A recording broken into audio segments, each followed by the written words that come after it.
Vincent. Bonjour Yves, ça va? Ça va très bien. Bienvenue sur le site du château de Blainville. Merci. Bah, écoutez, alors déjà, je suis assez étonné parce que je ne connaissais pas du tout ce château. Là, on voit qu'il y a encore, j'imagine, un petit peu de travail pour découvrir ce qu'il y a en dessous. Mais expliquez-moi, vous l'avez découvert à quelle occasion? Comment ça s'est passé? Écoutez, c'est une histoire amusante. En 1967, nous étions une bande de jeunes, on jouait au volley. On avait créé un terrain de volley là. Il y avait deux jeunes qui disparaissaient. Alors un beau jour, on les a suivis. Et puis on s'est rendu compte de ce qu'ils faisaient. Ils étaient en train de gratouiller, de creuser. En fait, il y avait dû y avoir, à la suite d'un orage, un petit effondrement de terre. Et à ce moment-là, ça laissait apparaître des silex et des briques. Et ils avaient trouvé le début d'une voûte. Et ils s'étaient introduits là-dedans, ils grattaient, ils creusaient. C'est le début de la découverte de ce château qui était sous terre, complètement enseveli. Les fossés que vous voyez maintenant, c'est le résultat de 50 années de travaux. Et là, le travail, il n'est pas fini, hein, j'imagine, non? Non, ça continue. Ouais, vous allez me parler du château, mais on va descendre.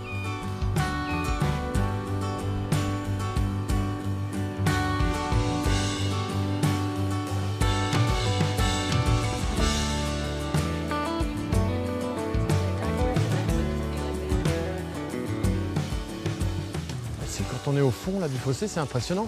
Mais en fait, ça, c'était le fossé original qui existait ici? Exactement, parce qu'à l'origine, les fossés se terminaient en V très aigu pour compliquer la tâche des assaillants. Oui. Alors imaginez un peu le travail. Glissait, alors. Imaginez le travail de quelqu'un qui veut attaquer le château. Je veux t'attaquer, mais je n'y arriverai pas. L'origine de ce château, est-ce qu'on connaît exactement la date de sa création, de la première pierre qui a été posée? Alors écoutez, dans les fouilles, on a retrouvé une monnaie qui date du Capet. C'est-à-dire il y a plus de 1000 ans. Ouais.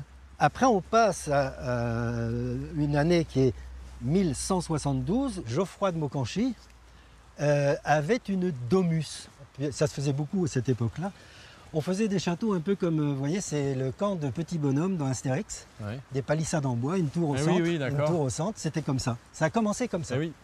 On n'a pas attaqué avec des châteaux en pierre. Mais là, en fait, là, donc, ce reste de pierre, ces tours qu'on voit ici, là, elles datent de quelle époque, celle-là? Alors là, nous sommes au XVe siècle. Ah oui, beaucoup plus tard. Beaucoup plus tard. Et pourquoi vous avez ces grosses tours rondes qui font 4,50 m d'épaisseur? C'est parce qu'à cette époque-là, l'artillerie avait fait d'énormes progrès. Donc il faut renforcer les murs de façon à résister aux boulets.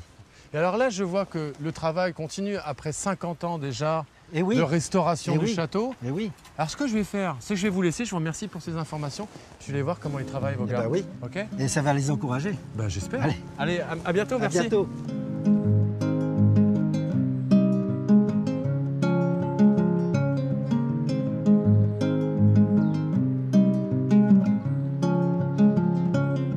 Alors dis-moi, qu'est-ce que tu es en train de faire là, concrètement? Donc, en fait, le but c'est vraiment d'entretenir les murs pour pouvoir le faire perdurer pendant encore des centaines d'années. Ça veut dire que là, ce que tu es en train de faire, après on va recouvrir avec ces pierres-là ou pas? Oui. On va récupérer les grès qui sont un peu partout, on les récupère et on les remaçonne en fait petit à petit. Donc on utilise vraiment que les pierres du château. Bon il y a du travail, tu veux que je te file un coup de main? Écoute, si tu veux. Alors je suis le spécialiste de la truelle.